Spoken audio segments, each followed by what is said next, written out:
Yo, what's up? Thanks for checking out the podcast this week. I've got a good friend on, my friend Vanessa Valadez from Chicago. I met her through Invalids and touring. We crashed at her house a bit. But Vanessa does a lot for the DIY scene in Chicago. She actually runs a DIY space called Empty Bliss. She runs it with her partner Andy, and what that space is it's like a rehearsal studio, and they also do shows there. So we talk a bit about how that place came to be and like how they acquired it and everything. On top of that, I talked to Vanessa a bit about freelancing. She, for a long time, was a like basically full-time freelance illustrator and photographer, and she still does a bit of it now as well. So I picked her brain about freelancing because at the time that we recorded this episode, I was in a bit of a jam with a freelancing thing I did, and I was very mad about it. So you're going to hear me be very mad in this episode, and I'm very salty. And since recording this episode, everything that we talked about has been resolved. So I'm no longer mad. But Vanessa was really cool in the episode. She gave me advice. She talked me off the ledge a little bit. She kind of told me where I went wrong with this freelancing gig I agreed to do. Vanessa, she did the art for our fourth compilation, Your Breath Stinks Volume 4, and she did a great job.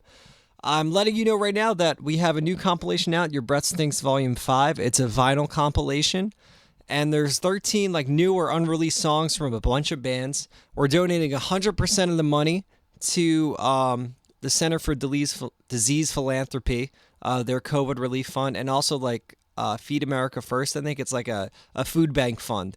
So we're donating all the money. You could get that in our web store. I'll put the link in the description below.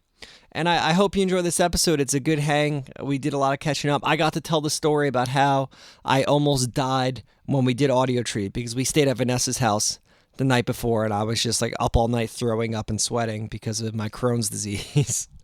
All right, so check out this episode with Vanessa. Oh, fuck, I forgot to mention. She also plays in the band Crowning, I'll say like a dark, heavy screamo band from Chicago area, but they're very sick, so check them out. Okay, I think I got it all. Thanks. Enjoy the episode. All right, take two of the podcast.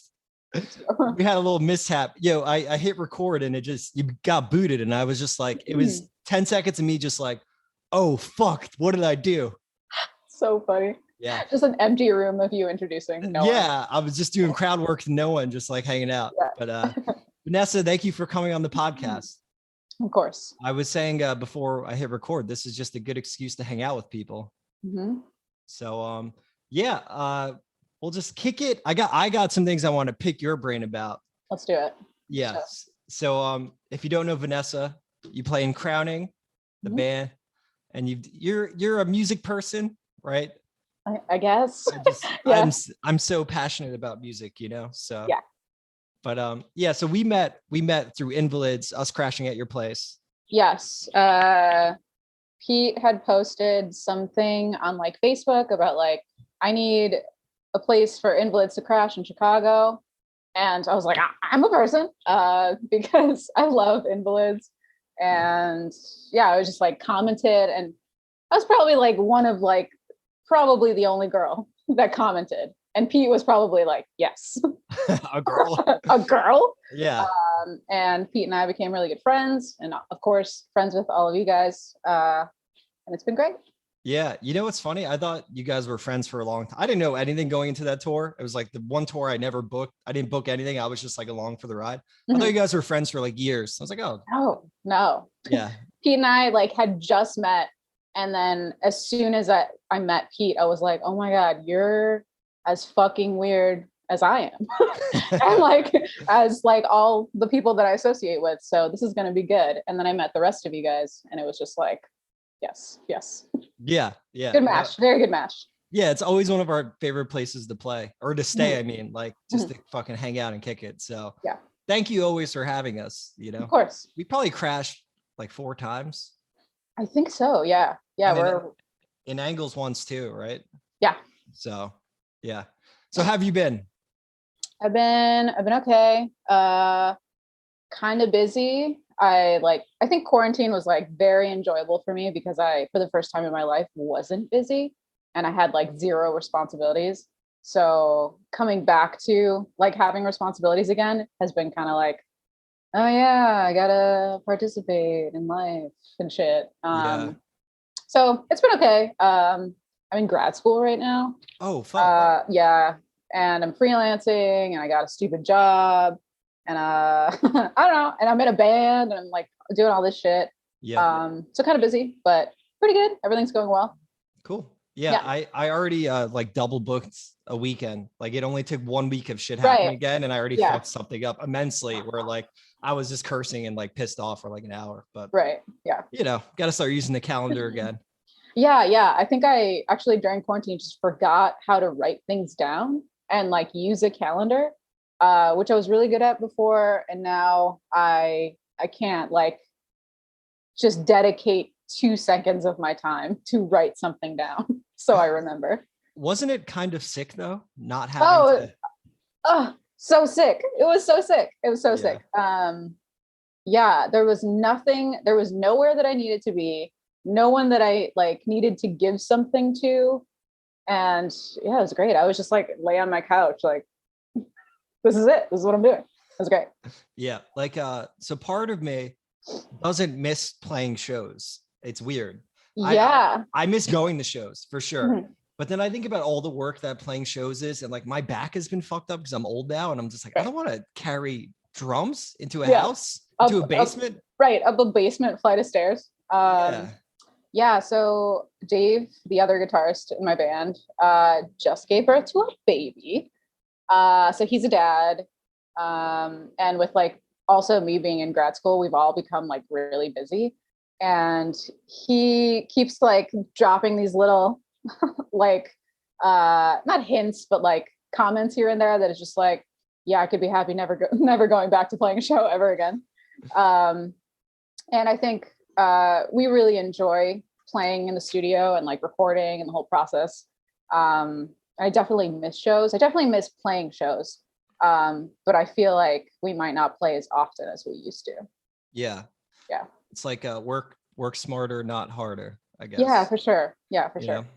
I like making albums, and this is what I guess being like unable to play shows for a year and a half or whatever. I like making music more than playing out. Yeah. You know? I think a lot of people kind of agree with that sentiment. Especially like, man, like bands that tour for like a better part of the year or just constantly touring. I'm just like, how do you do that? How do you recover from all that like energy that you're putting out? Yeah. But yeah, I feel you. Totally feel you.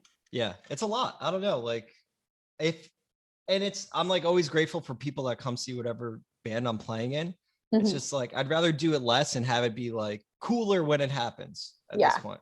It's like, I don't need to be like a martyr for DIY. I'm fucking 30. I'm 30 years old, you know, like I'm 30 years old. Yeah. Yeah. Like, yeah.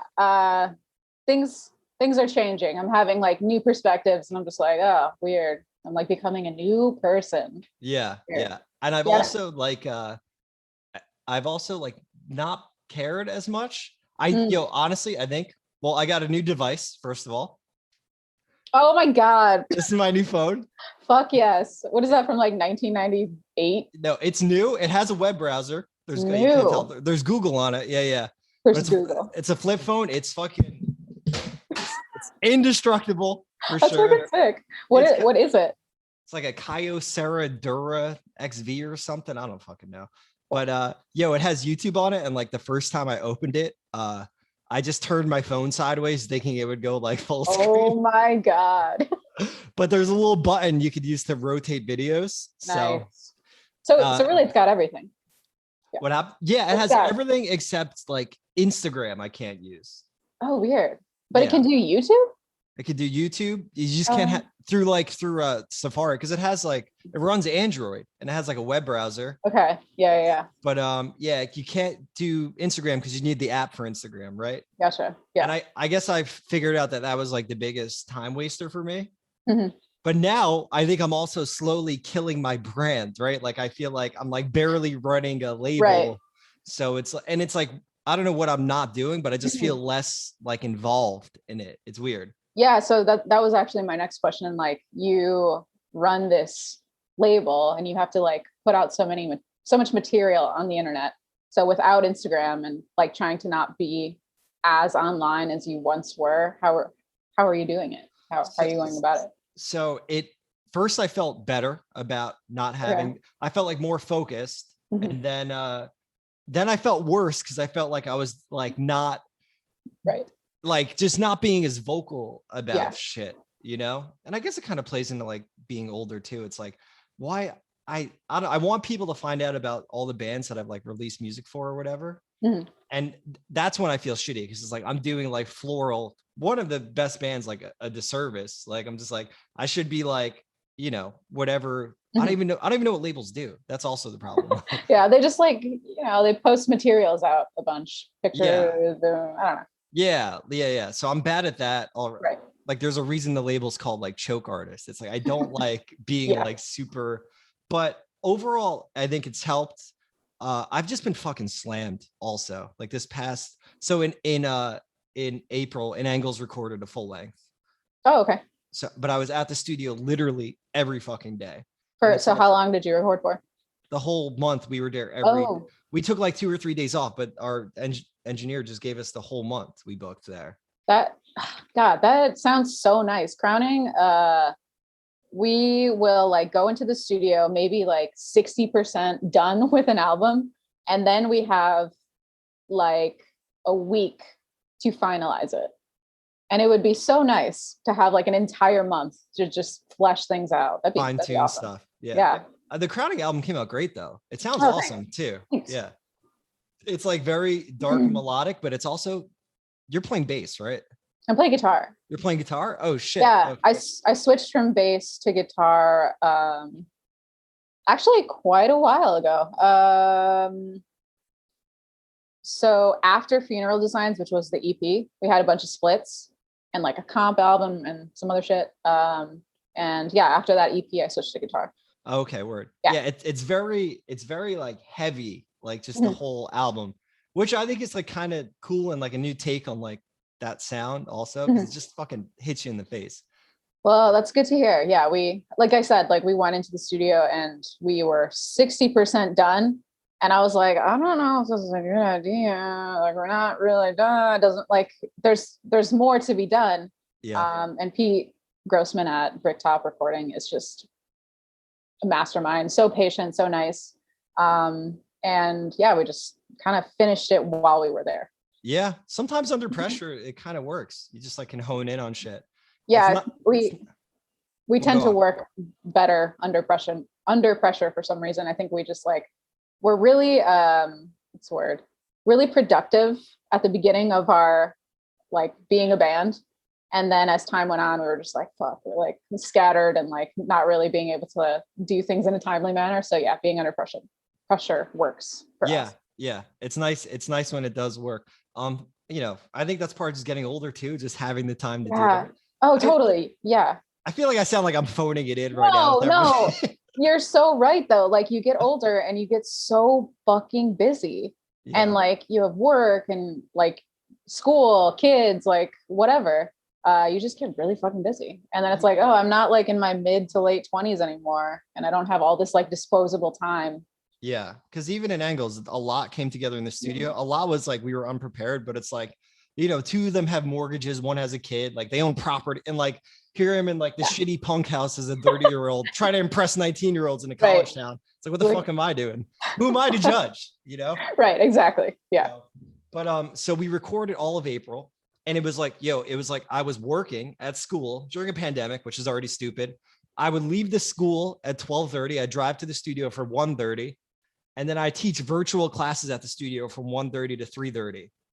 So I would drive there just to beat traffic. And like, everyone I talked to was like, man, that's so cool. You're like living the dream. It's like, yo, it fucking sucked. It was like terrible. Yeah. I ate the same food every day, like a can of chicken and hummus and chips and a green juice. Nice. And while we were there, I'm in like there's like a bedroom where I was like teaching my lessons, and I'm right next to the room where they mic guitar amps. CU Space Cowboy was there tracking guitars upstairs. That's so funny. It was, but dude, like literally like just like just the whole time during my like violin lessons where it was like making me anxious.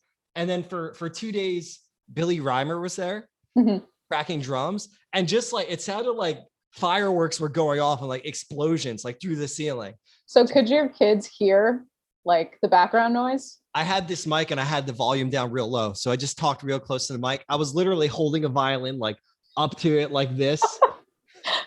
Yeah. So actually my friend is actually also a music teacher that had to do virtual lessons. And that sounds like the worst, stupidest idea It's to teach. The delay sucks ass. It just makes it real stupid. So you kind of like just make them go one at a time and make the other kids mute. And it's like, you know, if they want to learn, they will. If they want to phone it in for the whole year, they totally could.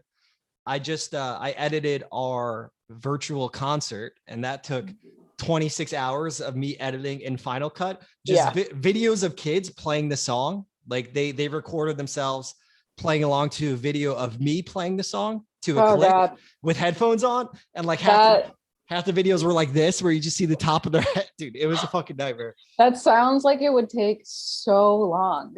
Yeah. Literally, 26 hours of me just editing for 5 minutes of music. Cool job. Yeah. You know, bet you're like highly appreciated too. Yeah, it's my first year at a new school. I want to like make a good impression, you know. My problem is I care too much, you know. I just care so much. Yeah.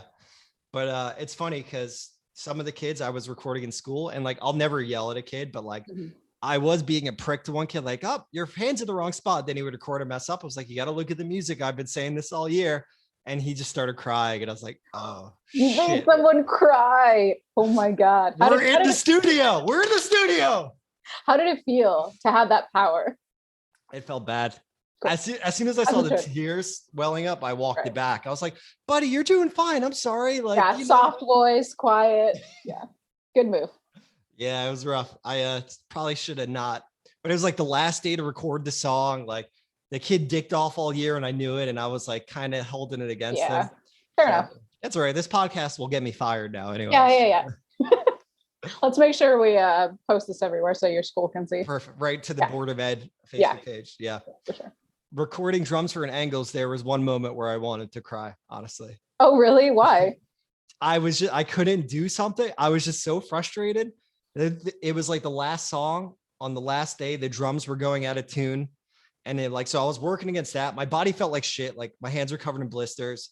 And like, I really liked working with our engineer, Randy. He did that Boundaries album, which I really fucking like. He's done like a lot of heavy music.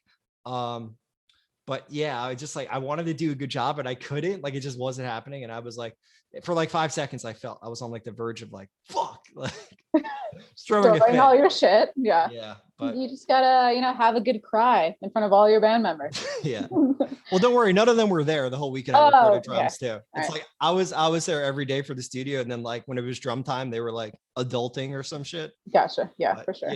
But, it was recording was a good experience. It was, I'm stoked for it to like that album to exist, but yeah, it was the same thing with, like you were saying with Crowning, like a lot of it came together in the studio, which is why like I felt like I needed to be there, like to be like, what are you playing here?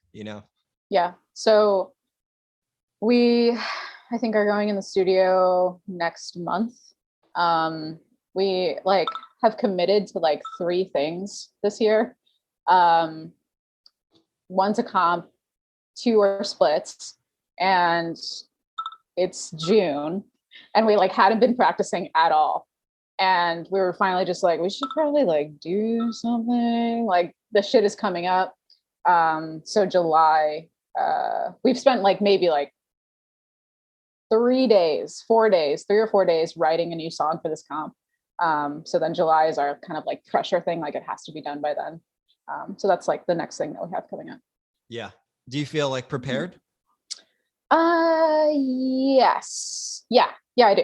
Good. All right. So it's a very different Crowning song. Like Crowning songs are the writing is really chaotic and like 70,000 chords that are stupid. But this song is kind of, I don't think we like rarely use octave chords in our songs, and we're using a lot of octave chords, which are easy.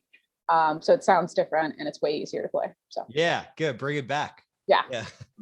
Are you recording with the same person? Yeah, we will always go to Pete, probably. Yeah, Cool. If it works, it works. Again, I think the last thing came out sick. So Awesome. Yeah, thanks. yeah. So what else have you said you were freelancing, right? Freelancing, yeah. So I wanted to talk to you because I have an yeah. issue, but what are some things that like you've dealt with? Because you freelance photography and graphic design. Yep. Is that your main job too, like during the day? No, so I work at Blue Cross Blue Shield. That's my full-time job. I freelance on the side as well, though. So I work from home for Blue Cross, and yeah, let's make sure we post this everywhere we can. But like, I am constantly freelancing at the same time that I'm working my full-time job. Yeah. So I'm primarily these days freelance photography. I have freelanced illustration and graphic design in the past, but yeah, more so. So we should say that you did the photography for the Invalids Fulfillment EP. Yes. You did artwork for the Choke Artist comp. Right? Yes. Okay. Yeah. And for the new crowning release as well. Right. So I dabble, from here and there. But yeah, freelancing is funny. People are cheap. I don't know what to say. People are cheap. I'm interested in hearing what your story is with your experience. Well, also, so I should bring this up. I think I tried to cheap out on you for the Choke Artist art comp, where like I gave you a price. But I was like, because I just didn't know how much work it was at that point in time. I was like, oh, it's $100 cool. And you were like, no. And I was like, oh, no. Fuck. I was like, sorry, I wasn't trying to be that guy. So then I'd like send more money over. So I don't remember that at all, but that's so funny. That's good that you don't remember, because I felt bad. Literally not even a memory that is in my head. That's so funny. Yeah, that is something that I would do. It's just like, no. Well, thank you for paying me more money. Yeah, that's common. I think so. Like on Instagram, I've tried to post stories that are like, hey, like if you're gonna like ask somebody for a service, like make sure you like take the time to like Google how much it typically costs, just so you're not like surprised, and just so know you're not like wasting people's time, right? And expecting it to be like dirt cheap or something. Yeah. But yeah, I mean, it is what it is. That's freelancing for you. Tell me about your experience. All right. So, I've been writing music since I was a fucking teenager, and I've written I write for my students, and like other schools use it and stuff. I've written like a high school marching band show one. I'm not bragging. I'm just trying to say like I've done this for money before. Yeah. I wrote a Gilligan's Island marching band opener once. I got like a $500 check. It was sick, but like that's incredible. Yeah. And I wrote it on Guitar Pro on my computer, which is the program I've been using since I was a kid. Nice. All right. So I'm not going to name the band, and like, we'll be as anonymous as possible. Yeah. Cause it's kind of like, I think the person who did it, like they're anxious a lot. And I'm like, I'm not trying to brag on that, but it's like, you're manically tweeting and you're anxious. Like there might be like a correlation between the two. For sure. But this band found this like pop punk twinkly band. They found the best of the worst, like the ska-core band I play in, and they're like, hey, love your guys' music. Would you want to write a horn part for us? So I have the whole transcript. I'm ready to read it and get pissed off again if you want. I can't wait. Yeah. Okay. All right. So again, it's like a posy pop punk guy. I just want to like paint the picture. I can imagine him. Yeah. He sends tweets like, hey, you're doing great. I'm proud of you. That's the vibe. Like anxiety is not fun. Like, and again, like if you're going through it, cool, but like it's like maybe post less than, or like, Dave and I have had extensive conversations about like, if you're having a hard time and like full of anxiety and depression and like all these things, posting on social media might not be the cure. Yeah. It's hard. I mean, I can say that my mental health has definitely gotten better with that. I'm like more focused for sure. Yeah. Cause they're set up like fucking casinos, like flashing lights, and like they want to, your time is money to them for ad revenue and shit. So, all right. But so yeah, he's older. He's like maybe older than us a little bit. Okay. But so he messaged us and said, yo, random question. Say we were writing a ska breakdown in a song on our upcoming LP. What would y'all's horn section charge for some tasty magic? So I was just so stoked. This is where I kind of fucked up. I didn't say a price. I was like, I'll check and get back to you. Totally down. I email him 2 days later, tell him that they're in. He emails me a week later and says, here's the track. Sorry, it's late. So far, everything's good, you know? So wait, so have you told him the price? No, but honestly, I don't even think that's even the issue where it comes into play. But that's my first mistake though. Okay. As a freelancer, because you'll usually give your price pretty upfront. Yeah, you like ask what they want, how much time they need you for, and like what their expectations are. Then you're like, cool, this is how much that'll cost. Yeah. So I think I did jump. I was just excited to get a like, yeah, fuck yeah, let's do it. Yeah. Yeah. So, I asked him, is there a certain time you need it by? He said, we don't go to the studio until May. So whenever you can within the next month. And this is March. So like he was saying like late April-ish. My only thought is super posy ska vibes, youth group feels, LMAO. I appreciate y'all even considering this. I got back to him. I'm using exclamation points at this part. Right. At this point, I'm like trying to be nice. Like, song's so good, very upbeat and posy. We'll write for it and we'll add some shit to the later parts. I'll send you some MIDI ideas. Looking forward to it. Got back to me a week later. Hey, didn't forget about it. I'm in the studio with another band for April. I was recording in Angles, fucking killing myself. But I think I can make this happen by mid-May if it's cool. I've been listening and getting ideas, which is true. So at this point, I probably spent 40 minutes just listening to the song, right? Which honestly sounds like the Wonder Years with like self-deprecating lyrics about being a fuck up and being anxious. Who would have guessed? But so who knew? Yeah. So hey, I mean, if it helps, look, again, I don't want to be bullying right now, but like, well, go on. Sorry, but we're bullying. Yeah, this is cyberbullying. Yeah. Yeah. I came on this podcast to cyberbully. Okay. So Cool. Don't take that away from me. Perfect. All right. So he said mid-May is perfect. That's where we're in the studio. So that's perfect. You could send it then. I get home from the studio with an Angles like May 4th or 5th. And I was like, oh, fuck, I got to write it. I just sit down one day and I write it. It takes 2.5 hours. I'm like, okay, cool. This will be on this kind of relevant emo twinkle pop punk band. Like they have a bigger following than the Best of the Worst, at least on Twitter. I was like, it'll be cool to be a part of something.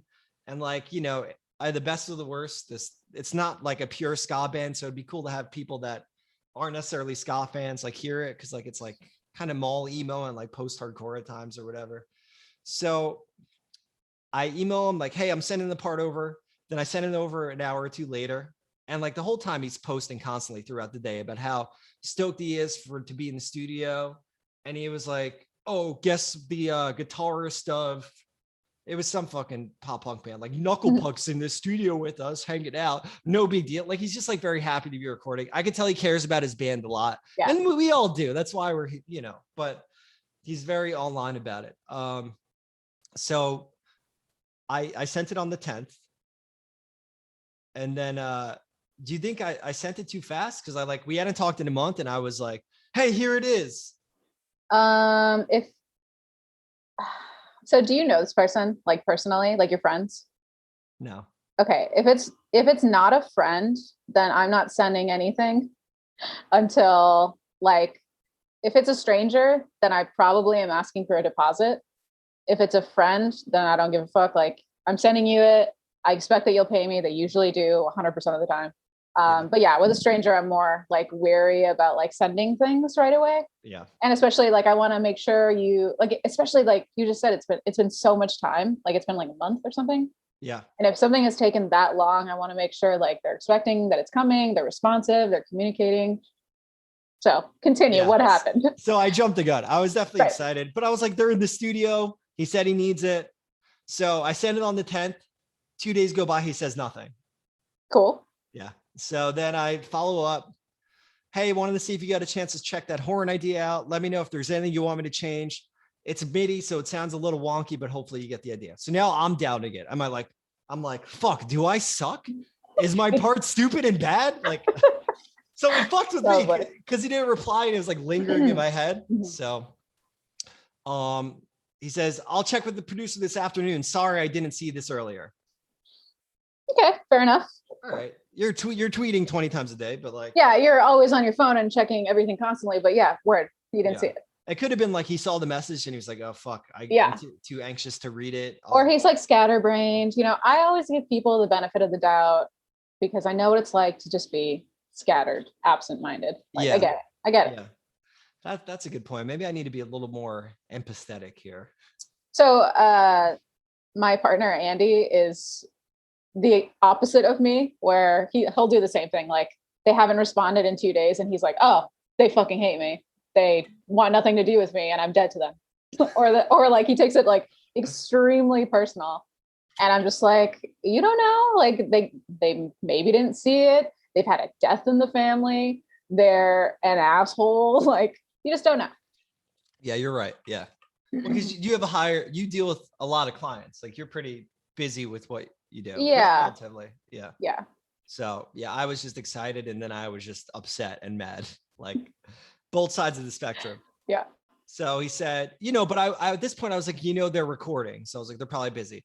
So he says, we'll check with the producer. I say, all good. I saw you were tracking. I figure you were doing a bunch of other things. Just let me know whenever you check it. Okay. So that's on the 12th. Of what month? Of March. Of March. Okay. So no, fuck, not of March, of May. So Right. Yeah, they're in the studio in May. I got out of the studio with an Angles April. I sent it on the 10th. On the 12th, he got back to me and said, sorry, I didn't see this. I'll check with our producer. And I say, all good.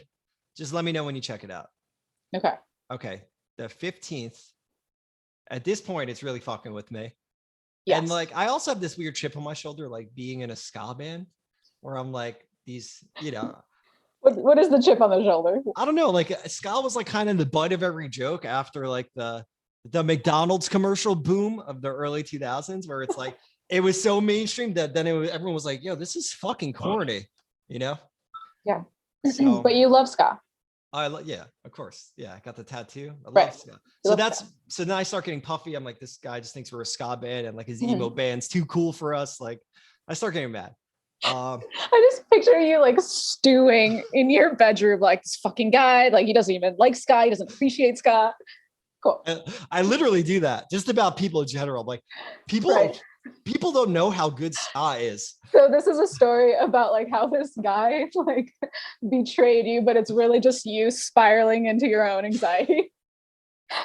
Yeah. Okay, cool. Okay. Cool. So I follow up on the 15th. It's 5, he said on the 12th, I'll get back to you. I follow up the 15th. And I say, hey, I'm meeting with our horn players. Anywhere on if you're trying to use this part. They wanted to know if they should work on it. This is true. They need at least 3 or 4 days to work on it. And like, I knew they were recording in May. I wanted to track it for them. Okay. So it was, I thought it was just you. So it's more than one person working on this. Yeah. Piece. So, and now they're asking me, I was like, oh, I sent the part. I sent it to them too. I was like, check it out, And so now they're asking like, when do we record? Mm-hmm. So he said nothing again.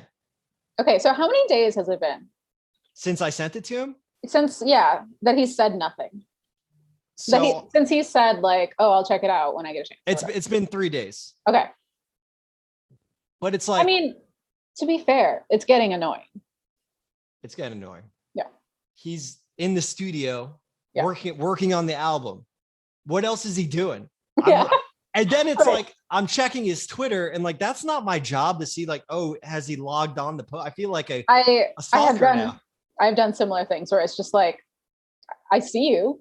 I see you. You're posting. Like you're on your phone. I guess. Yeah. Yeah. But the scatterbrain point you make, it's valid. It is. But it's like, I see you having fun in the studio. Would be more fun if you checked out the part I wrote for you. Right. This was like 2.5 hours of my time. Like, yeah, I had fun doing it, of course, because I love ska, but it was like, I don't know. I felt like I wasted my time at that point. So on the 17th, this is a week after I sent it, right? I said, hey, feeling a little in the dark about this. It's all good if you don't want or need us to lay it down. But can you just let me know either way? Thanks. Mm-hmm. Get a reply. Sorry, dude. My anxiety has been kicking my ass the last few days. I totally apologize for going totally zero dark 30. It's a bad habit of mine when I get overwhelmed. So, that kind of speaks to what you were saying. Mm-hmm. I just got out of the studio. My producer said he wanted to go with a friend of his today. Sorry it took me forever to respond truly. I'm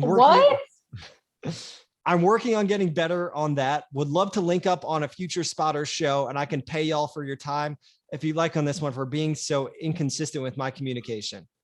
Okay, so he offered to pay. Yeah. Okay, that's good. And, I did kind of just throw, we agreed to me doing it, but then a month later I was like, here it is. I just threw it at him, Yes. Okay, so yeah. I did. Yeah. So I Yeah. put myself here. So this is helping me. So thank you. Because Yeah. I was just pissed before getting on this podcast. I was like, I'm going to fucking tear this guy apart because I was typing. I've learned things. I've learned things now. Yeah. Yeah, that's actually really nice of him that he offered to pay. Yeah. Because I feel like so many people would have been like, sorry, then peace out. Yeah. He was being nice. Cool. So I'd appreciate it. Thank you. As long as it's not going to spread you thin, if you could hit me with like $70, that'd be tight. It was 2.5 hours of listening and writing. So that seems fair if it's cool with you. And I gave him my PayPal. Mm-hmm.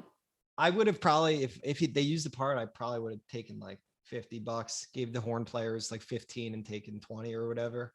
Is that, what's the word I'm looking for? Normal for like pricing for instrument freelancing? No, it's way cheaper than what it should be. Okay. Yeah. I was like, that sounds like really cheap. Yeah, it is. But I was like, DIY pop. I was like, yeah. I get that. I get that they're in the studio. He's probably broke. Like, I'm not trying to. Right. I added money because I felt like shit. And I was like, this will kind of make me feel a little better about getting, Yeah. So he said, but then I said, I don't know if you had a blast check in. I mean, I don't know if you checked out the part I wrote. I had a lot of fun doing it. Mm-hmm. If whoever's recording horns wants to use any of it, they could. So he said nothing. After I said, if you could send me $70, he said nothing for 2 days. So I just messaged him and said, is this okay? So like now it's like, I want to ask for more money because it's like my job to follow up almost. Yeah, it's tough because the anxiety excuse is like, you're trying to be as like mindful and respectful as possible, but also like that doesn't necessarily give you a pass to just like stop responding. It's, because it made me anxious. Now right. I'm like, now I'm checking my stupid flip phone more than I need to be. Now I'm like, did he reply? I'm logging in. You're still using it as much as you would a normal phone. Yeah, exactly. That it just had me picking up my phone more and it was like just in my head. So he said nothing and he said, yeah, if you'd be cool with it being after we get back from the studio, I could swing that. I just don't have that much money at the moment. Also, I love the part, thought it was really fun. So I said, thanks, I appreciate it. Thank you. And he said, thank you as well. Hope to rip a show sometime. So very like great dudes. We should totally play a show together. Very, trying to be nice, but I don't want to play shows with band. I don't. I don't fucking want to play with you, Scott. Yeah. Right. You're after this experience. No. Yeah. So that was May 19th. Okay. So he said, hit me up in June. Ooh, this is a long something that should have taken like this much time has now been extended over months. Yes, exactly. And I set myself up for this to happen in some ways. I could have just touched base and been like, is this still on? Are we doing it? And then they could have asked the producer and they would have said, sorry, no. Yeah. So then on the 7th of June, 5 days ago, I messaged him and said, hey, just wanted to touch base and see if you were able to send money over. Hope recording went well. And guess what? No response. Cool. Here I am. Wait, so like, how are we reaching the conclusion? Did he pay you? He didn't pay me. No, what? Yeah. It's June. It is June. I don't know now. I don't know what to do. I almost sent a mean tweet. Well, go on. Sorry, I'm talking too much. No, you're fine. So he never responded. Did you follow up ever again? No. I mean, at that point, so many emails have been sent, so many like, I'm so sorry. And so many like, hey, is this okay? It's just like, do you even have the mental capacity for it anymore? At that point, I'd be like, this is really fucking annoying. Unless it was like, if it was like more than $100 to $150 more than that, I would like come for this person. Yeah. But that still fucking sucks. Yeah. I don't know what to do. Like, and then I'm checking his Twitter feed like a stalker. And it's like tweets like anxiety is no fun, neither is insomnia. And again, I get it. I get everyone gets down in the dumps, but you could like reply to me at least. Yeah. That's a tough one. Yeah. So have you decided what you're going to do? Or are you going to let it go? I'm gonna post this podcast and tag him in it. Call him out. Probably the best course of action, to be honest. Actually, I love passive aggression. I think it's one of the funniest forms of communication. It's my forte, honestly. Cool. Yeah. So I agree. I think passive aggression is your next move. I'll tag everyone that I will or have talked about in this podcast. Yeah, I don't know. I know I can be petty. So I'm like, but it's like you said you would pay money. I gave you a price. You said I'll pay you. I asked for it. You said nothing. It's in bad form. He should be shit on a little bit. Yeah. And again, anxiety, right? I mean, I have Crohn's every day of my life, right? Right. Yeah. I bleed out of my ass 4 days a week. I throw up twice a month. Like, you know. Yes. I'm not going to the excuse factory making excuses. Right. So that's fair. That's a fair point. Yeah. That's where it is. I almost sent a real fucking mean message today. I was like, yo, I'm not getting paid to give a shit. Like, can you pay me? And then fuck you, pay me. Yeah. And it's $70. This is I commend you for not sending the message. Passive aggression will feel just as good. Yeah. What would you do in this scenario? For the same amount of money, you know what? I'd still be really pissed. I'd still be really annoyed. I probably would not let it die. I probably would like continue hounding this person for maybe like 2 months tops. In any way that I possibly can. But like, so what I learned working in very corporate settings for the past, like, I don't even know, like 6 years or something, is being nice will just get under people's skin so much more than being mean. So like nicely, indirectly shitting on people, like kind of sometimes hurts way more. So that would probably be my route. Would you publicly like say their name publicly? If it was for a large sum of money, I might. Yeah. I might be like, this person, like if it had been like months, they like for sure did not pay and I sent them something, which I would never do. But yeah, I probably would say something. Yeah. That sucks. Yeah, I don't want to, I think you're all right that it's not my fault that this happened, but I let my guard down. I was too excited. But as a person who like dreams of being a freelance musician, I'm like, oh, cool, a job. And I'm like, oh. Yeah, no, totally. I've had opportunities where I was like so excited about that, I'm always checking like to see when they've responded and like, but also like very vigilant about not selling myself short and making sure that I'm not being taken advantage of, especially for opportunities that like can for sure afford to pay me. So I would say some advice for you is to, even if you're like super excited, just tone it back a bit and like make sure you're not going to get fucked in the end. Yeah. And I hope you get your $70. Damn. Yeah. It's like not enough for the mental labor that right. So what's like the shittiest thing that's happened to you? You know what? I've had some pretty like across the board, like okay experiences. There was this one guy that like kind of ticks me off. So knowledge for you and for anybody watching this podcast. Photographers will typically not provide the raw images that they take. So the raw image is just like an unedited image, sure, right?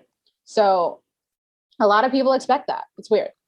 Photographers don't want to do that because they don't want you to take their images and then edit it and post a shitty photo that they edited in like, VSCO presets and then be like, thank you so much, Vanessa, Valadez. I'm like, what? This is not my work. I did not do this. Right. Yeah. So it's also like just being in control of like what you're putting out. So I had this guy and he was like, yo, what up? I hear you do Tinder photos. Will you take my photo for Tinder? And I was like, hell yeah, let's do it. um, and I was like, here's my price. Is that cool? He's like, I don't know. That's kind of expensive. And I was like, all right. And so I, I'm always willing to work with what people can afford. So I like brought it down a bit and I was like, can you meet me halfway? Cause like lower than this, it's not going to be fair for me. So he agreed to it. He paid me, yada, yada, yada. I sent him the photos, which were fine. I didn't do a bad job. It was great. Yeah. What were the photos? Was he like standing in front of a car or something? God. I mean, so I don't know if you know this, but I work as a contract photographer for a matchmaking service. Oh, I didn't know that. It's literally the funniest thing ever. It's okay, so it's a matchmaking service tailored to the wealthy elite. Wow. Yeah. So not an app. So not like these people are above apps. They are paying a service. Holy shit. And the service will pretty much create this fake person and make it look like this person has friends. Wow. So that's where I come in. I take photos of them in different outfits, in different locations, and I make it look like a candid photo, like they were out on the town with their friends, and I shot. Wait, so who are the friends? Do you get like fake friends to go? No, I mean, like sometimes I have had like stand-ins. But most of the time it's them alone, like at a coffee place, and they're like mid, drink, and they're smiling and they're like laughing or something. Or like, they're at the park and, holding their purse and like laughing with a beer or something. Yeah. Candid. So, right. I'm making them look as natural as possible so that when people are swiping, they're like, oh, this person looks well-rounded. This is a picture of them in a suit. They're at a play. like Meanwhile, they're paying a company to forge these images. That's so funny. And this company, sorry, we kind of sidetracked off the conversation we were having, but no worries. They can also choose the voice that they get to speak in on their profile. So like a matchmaker will assign a writer to them, and the writer will be like, okay, do you want to be funny? Do you want to be smart? Do you want to be clever? Damn, that's a fun job. It's pretty funny. So anyways, so you're used to taking pictures for I'm used to taking pictures for dating websites. Yeah. So this guy hit me up. I was like, for sure. Settled on a price. Okay, do the photos. I sent it to him. And I guess he was like not entirely happy with the photos I took of him, but like one of my biggest pet peeves is people that come to me for photos and they're like so stoked to work with me, and then they're like, oh, this is like not really what I was expecting, or this is what I was going for, and then they show me like the examples which are nothing like my style, like 0%, it's like super high contrast, like fucking like what's the word I'm looking for? I don't even know. Like fuckboy style, like lots of like blues. I don't know how to explain it, but yeah, it's just not, it's not what you do. Like clearly not my style. Yeah. So he was like, can I get the raw, like just the unedited images? And I was like, dog, like that's not what I do. That's not what photographers do. Like literally ask any other photographer. That's not a thing. Yeah. And he was just like, oh, well, my friend could have done this for like way cheaper, and he would have given me like the unedited images. And I was like, I don't know what to tell you. Like, yeah, it was really annoying. It's like one of the only instances where I've had a hard time with somebody.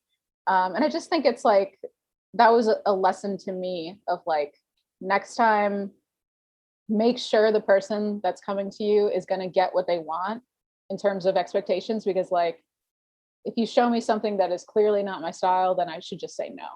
Yeah, like he didn't do that up front. Yeah, I don't know. Some people have like really weird expectations for photographers. Like oh yeah, they can easily do this. This is what I want. But each photographer works within their own style. Yeah. I don't know.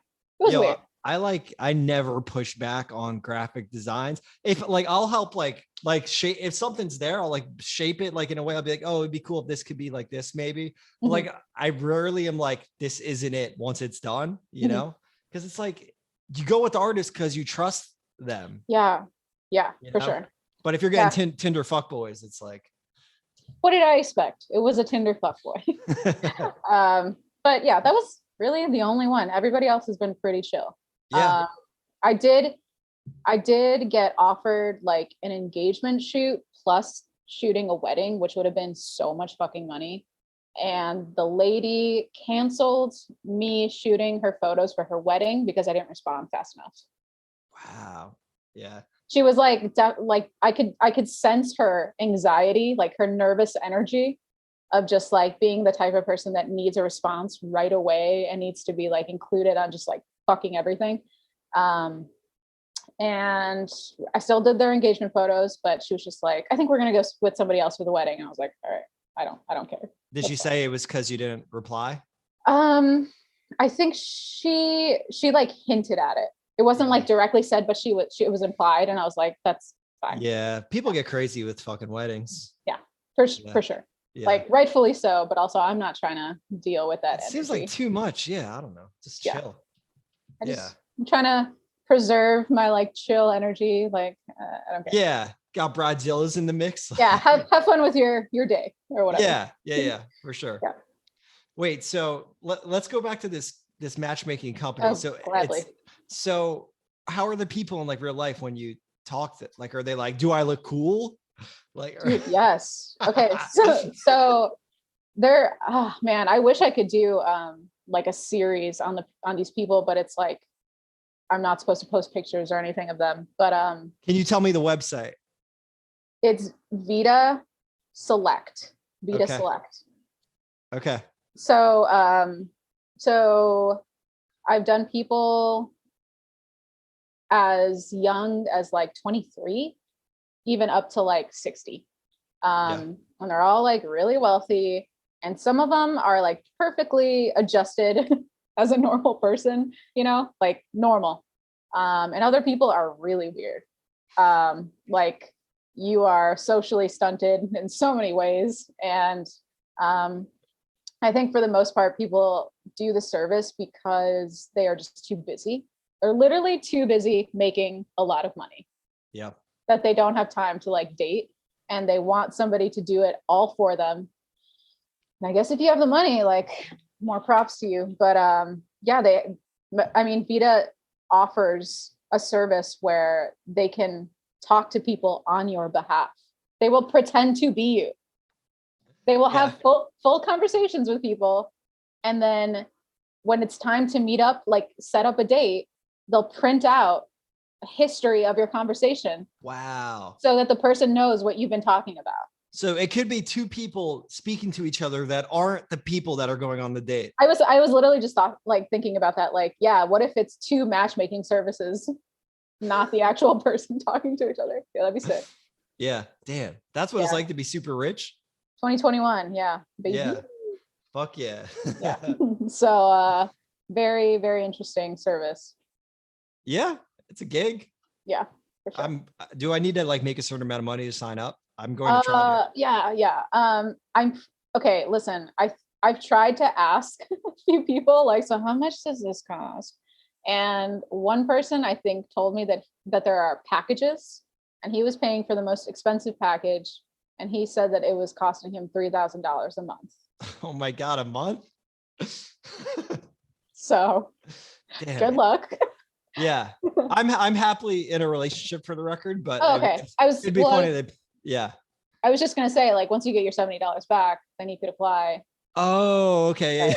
That's, right. That's the first. I'll message him. Right. I need to be on Vita Select. Right. So, I knew you were in a relationship. Yeah. You never met Kaylin, but she does graphic design and photography too. Oh, okay, cool. Yeah. She just quit her job and she's trying to freelance. And actually, that's awesome. Yeah. She was, she's working in retail for a long time and it was just fucking hell. So yeah. Retail is the worst. Yeah. I haven't actually decided which one's worse, retail or food. And I want to say it's food. Food, you can like smoke a lot of pot though. I guess not if you're not if you're a server, but like I feel like chefs are just like, that's true. It's like a party. Yeah. Yeah. I guess. Well, cool. You should show me some of her work. I've never seen anything. Yeah, I'll send it to you. Yeah. Okay, cool. great. I want to tell the story about when we played Audio Tree at your house. Incredible story. So, because I think I really did almost die. I think I was close. So when I went to the Audio Tree session and you were like the color gray. Oh my God. You were like sweating profusely. You looked like you were seconds from puking, and you were just like a ghostly, ashy color gray. Oh my God. Yeah. And I was like, Joey is like, this is it. He's gonna die. All for Audio Tree. All for Audio Tree. Yeah, it's funny because like, you know, it's like a channel I really like, and I still do, but like we leading up to it, like, this is so important. It's more important than my health. Right now it's like I'd probably just want to do that. So what happened like the day before? So full backstory, this like goes a month back probably. I was eating, I have Crohn's, right? For listeners that don't know, I was hospitalized when I was 19. I shit in a bag for 5 months. So I have pretty bad Crohn's disease. It was sick shitting in a bag. It was fun, but yeah, I got fucking wrecked badly when I was young. And then like I was relatively fine for a while until that was like 3 or 4 years ago, where I started teaching on my break periods because I was trying to be superhero teacher. I started eating pizza and Wendy's on my lunch because I didn't have enough time to get like decent food. And I started microdosing acid every day. So just all around good decisions. Yeah, so fucking stupid. So stomach started getting worse. Like it would get hard and distended and it would like make like these gurgly. I have videos on my phone, dude, where my stomach, like on the right side, is like pointy. It's like sticking out. Yeah. And then one day I thought it'd be a good idea to eat a gas station dick pill. And what? Why? I don't, just to see what happens. Yeah, for fun. And for fun, as you do. Yeah. As you know, all of the listeners, all of the 40, we've all done it. Yeah, exactly. Start throwing up fucking profusely. And not after, it took like 3 days. Like it was just hard in my stomach for 3 days. And then my stomach's really distended and I just start fucking puking bile. It's burning my throat, my esophagus, my stomach. So that was 2 months before Audio Tree. I think I was hospitalized once or twice and put on like bowel rest where I didn't eat food. And then I stopped eating solid food. I'm eating like Jello and Ensures. But no, I guess that was after Audio Tree, because before I was still trying to eat. And on the way to your house, we didn't play any shows going to Audio Tree. I think we just went to play Audio Tree. You just drove. Yeah. And that's from New Jersey to Chicago. That's like 17 hours or like 14 something. Yeah. I think maybe 14. I don't know. It's a lot of fucking driving, and you're not stopping to get Crohn's food. Like we literally, we stopped at a Sheetz and I ate a burrito. Yeah. I think I remember like going out to eat with you and you ordered a bowl of rice and like avocado and maybe some leaves. Yeah. Wake up. It was so fucked. So then, tremendous pain. Like they equate like bad Crohn's to like giving labor, That's what they say it's like. I don't know. Really? I'll never understand the pain a pregnant woman goes through. But if they say, if it's like a real thing, that doctors say or whatever, like it, because like it was stuck in my stomach and it was just my stomach would get hard and like go and like stick out, and then it would go and like push fluid through this very narrow stricture. Okay. Because I made the mistake when I had surgery when I was 19 and they cut me. I made the mistake of like instantly right after the surgery where they got rid of the shit bag, I just started smoking blunts like a lot. And it just like, I think it gave me scar tissue here. Sweet.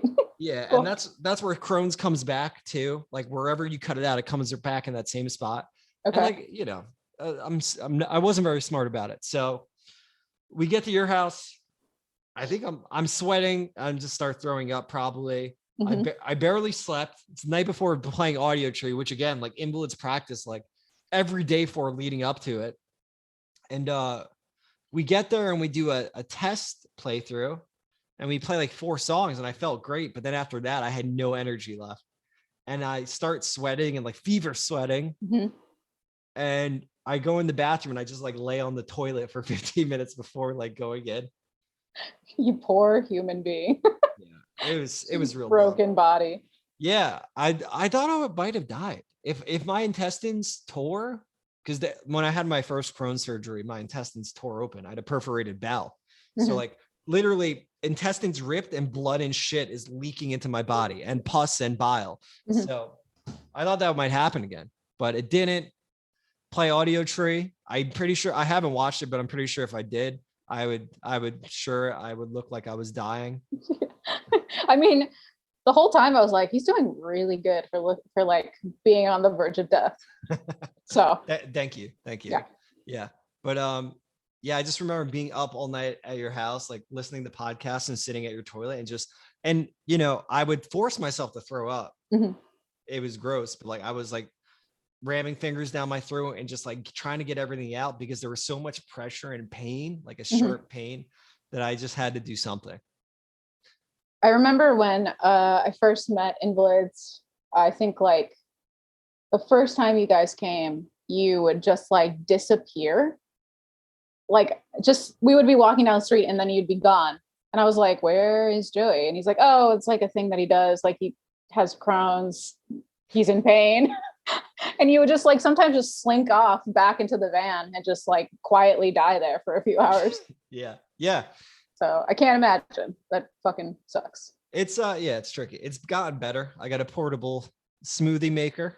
Ooh, nice. Making Moving up in the smoothies. world. Yeah. Nice. So I just make smoothies all the time now. But It's weird that like so Andy and I are really good friends with Emmett, who is a drummer who also has Crohn's. no shit. Do you know Emmett? No, who do they play for? Oh, what is his last name? Segalia. Oh my god. His bands are like literally escaping me. He's gonna kill me if he sees this. He plays in like 3 bands. I literally cannot, like blanking out right now. Can't think of a single one. I promise I listen to them, Emmett. Yeah. But yeah, no, I'll link you to all his projects. But he's a really fucking good drummer. I'm pretty sure he actually does like freelance full time. Really? As a drummer. Damn, that's Yeah, awesome. I'm gonna link you 2 up. Yeah, I would love to have him on. We could have like a drummer Crohn's podcast. I'd be sick. Yeah, you totally should. I can't believe you 2 don't know each other. No, it says he's from Berkeley too. Oh, Semaphore he plays in. Oh, he plays in Fluoride. Yes. Thank you. Oh shit. Damn, yeah, he's fucking great. He was just I think he got out yesterday. He was just in the hospital for Crohn's. Oh god, damn. Yeah. So you 2 sucks. have so much in common. Yeah, I got to talk to him. Yeah. It's like, well, no, sorry. Go ahead. No, it's like it's not even now what foods I can't eat. Like that was my mind frame when I was 19. It's like now it's like what can I eat? Because that's easier to keep track of because it's like 10 things. What do you eat? Chicken, turkey out of a can, Cool. avocados, hummus, green juice, bananas, gluten-free pretzels, sometimes pasta, great gluten-free pasta. Okay. That's kind of it. Seafood. And like, those all agree with your stomach.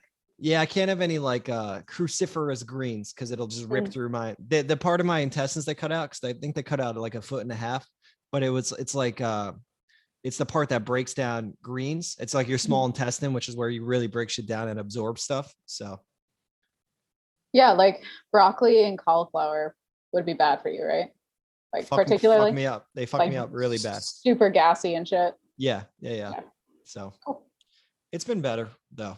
Well, I'm glad it's getting better for you. Yeah, I got CBD suppositories. So I just, does that work?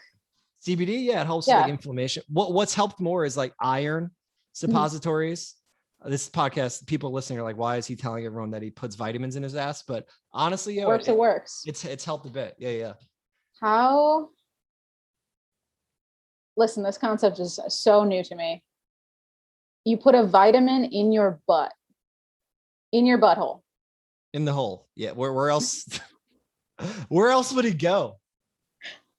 And it just sucks it up. It's shaped like a rocket, kind of. Yeah, and you put it in. And where does it go?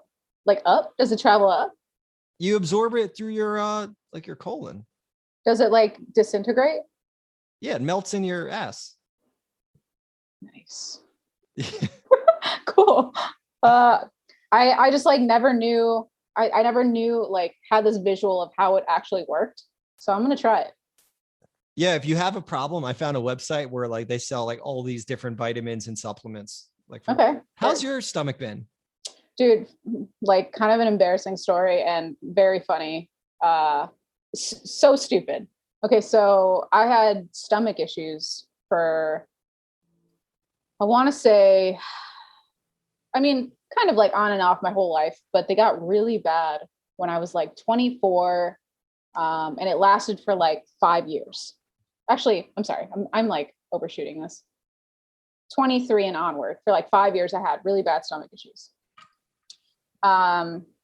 And I was doing this thing was happening where like in the morning, not every morning, but like pretty fucking frequently, like every few times a week, I would get super nauseous in the morning and then I would puke bile. And like there were times where I'm like taking the CTA to work and I was just like on the train, I was like, I'm literally gonna puke right now. So I'd like run off the CTA and like find somewhere to puke. Oh, but yeah, like I was just puking bile all the fucking time and having these like crazy cramps in my stomach, and like my stomach was like all inflamed all the time and like super sensitive, right? Like there were foods that I couldn't eat and like shitting like crazy, and like this podcast just turned into just like talking about poop.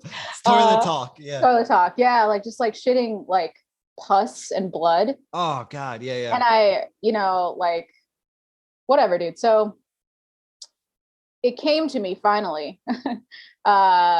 It dawned on me when who was playing. There was a show at Empty Bliss that we had, and we had gone to a diner. Like all the bands had gone to a diner, and right before we had gone to the diner, I had popped 2 pills.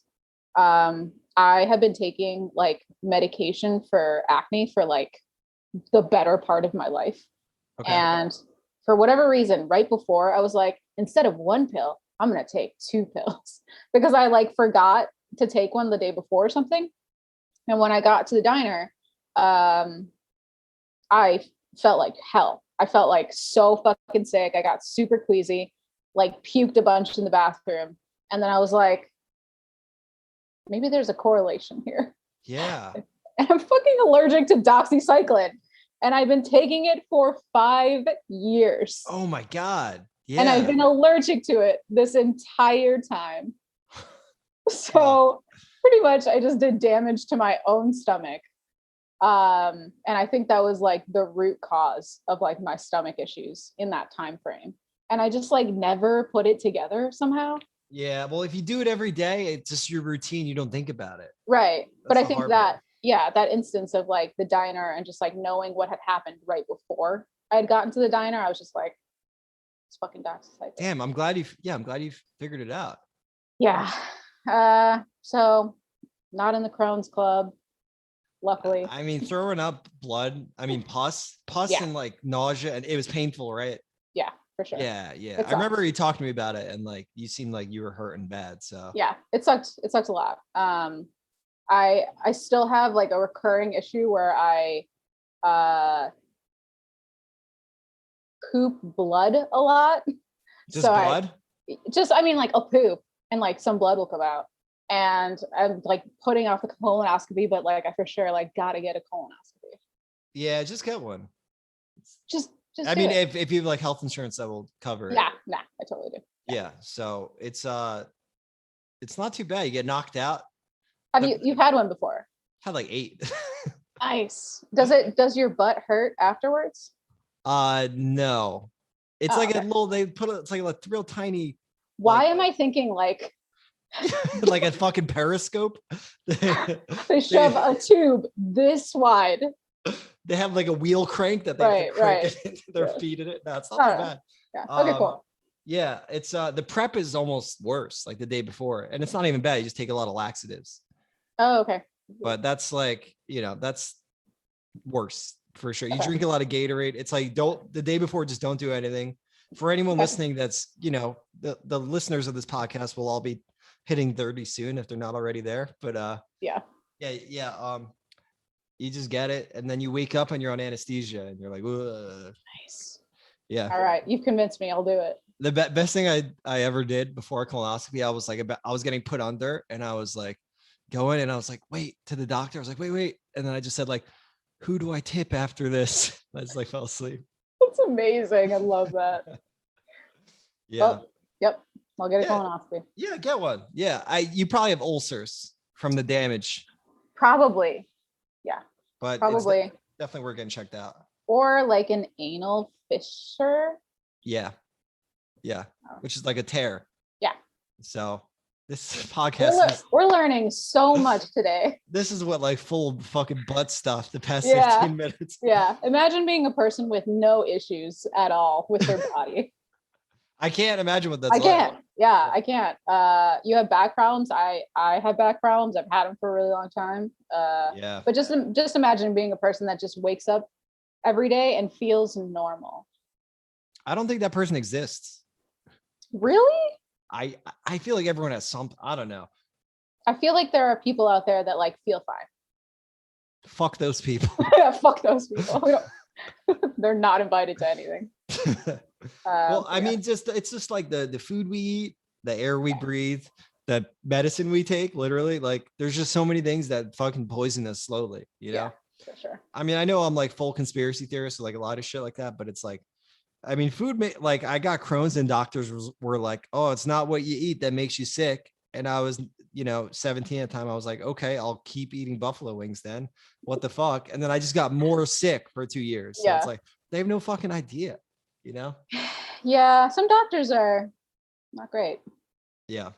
And I had a doctor, actually. I had a dermatologist that was like, you don't have to moisturize, like, ever. I was like, what? Like, everyone in the world says to moisturize. He was like, oh no, like, if you sweat a lot, like, you don't have to moisturize. I was like, I'm pretty sure that's not right. Yeah. The fuck? Yeah, I don't know. Yeah, it's funny. And it's the whole like treating symptoms and not causes. Yeah, for sure. So it's tough. But anyway, people want to hear us talking about the scene, Right. Well, are you doing Empty Bliss stuff now?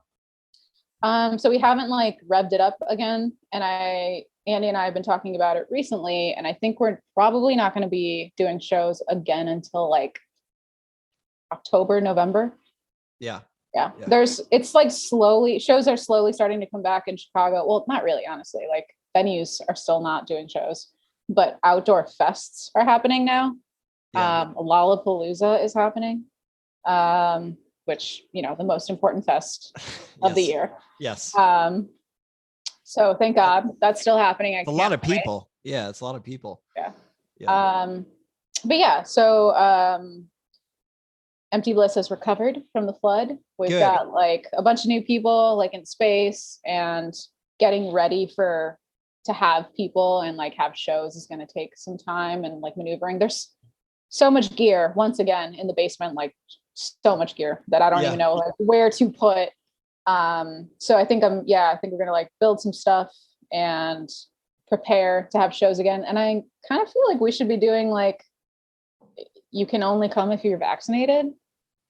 Like, otherwise it's like, I have to force you to wear a mask. I don't really want to, but like, I don't know how to, it's such a weird environment that we're navigating now.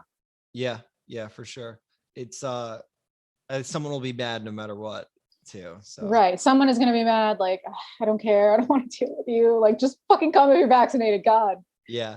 I think, I guess for anyone listening, Empty Bliss is like a DIY space that you and Andy run.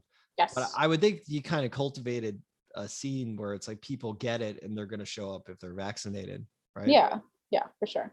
And like, I would say most of the shows that we run, the bands that are involved are like so respectful and such nice people.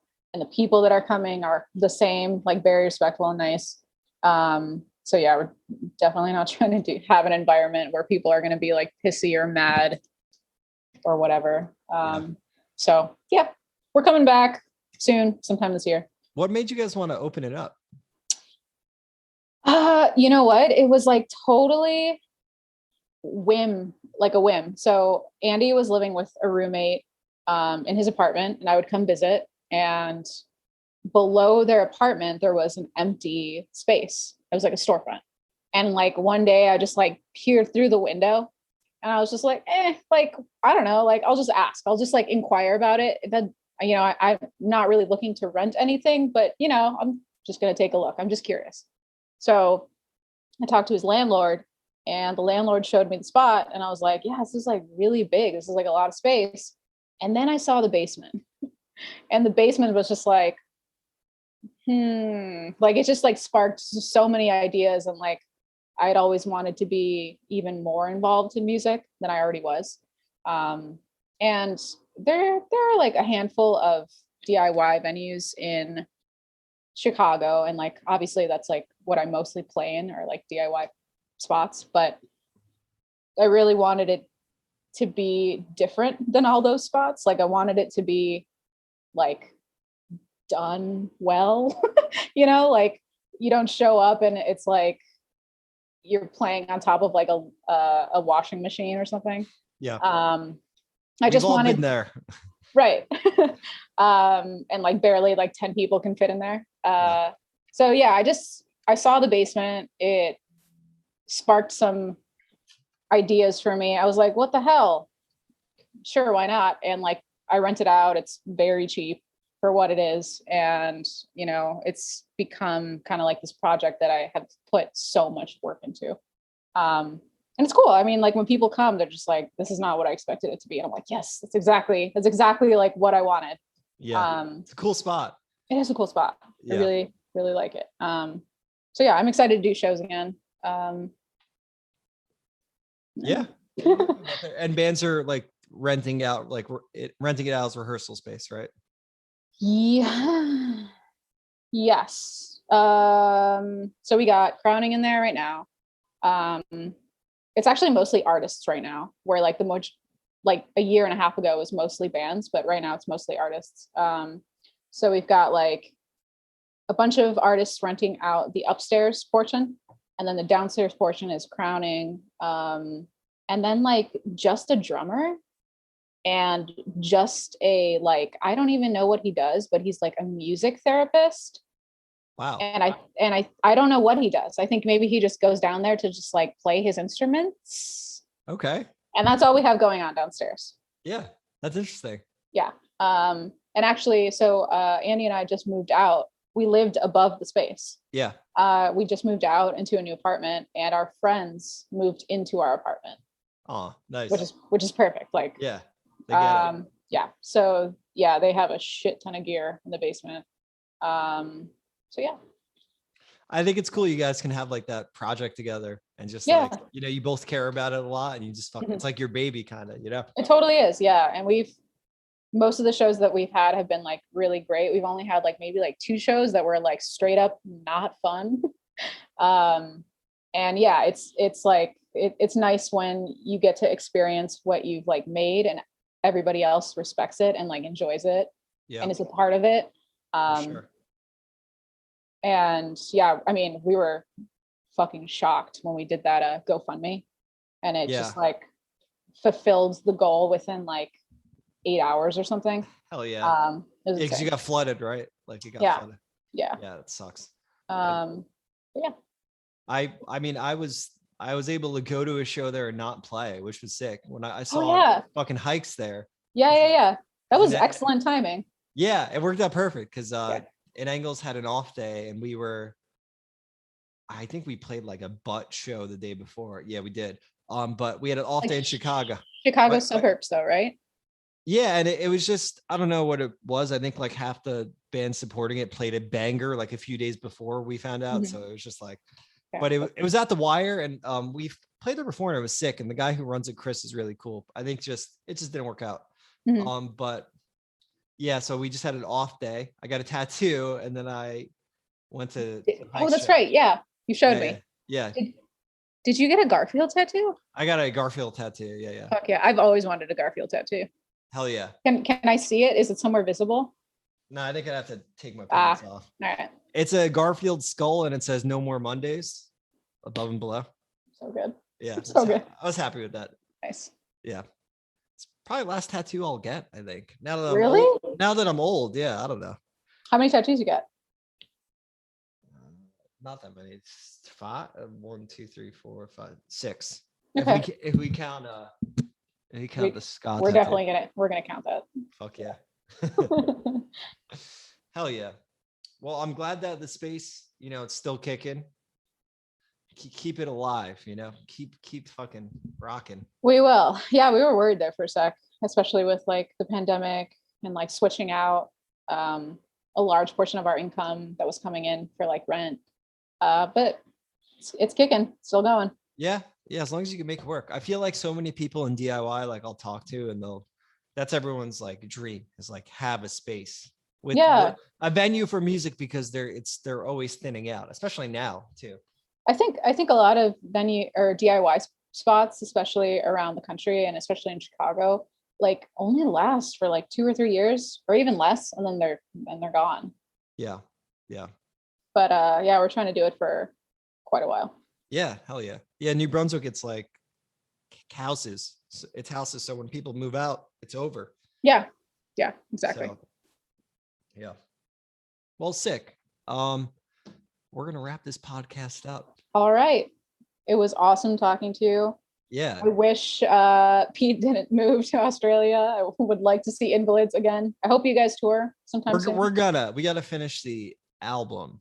So I heard there's some tasty screams on this one. There is. Yeah.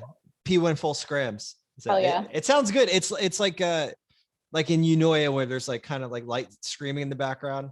Okay. It's that vibe, which I like in Invalids. Gives a little more teeth, which helps, I think. Yeah. So, I'm very excited to hear it. Yeah. I hope Pete's listening. I think he might be listening. He told me he tunes into these. So all right. Hi, Pete. Yeah. Show me the album. All right. Thanks, Vanessa. Thank you for having me. Yeah. Later. Bye.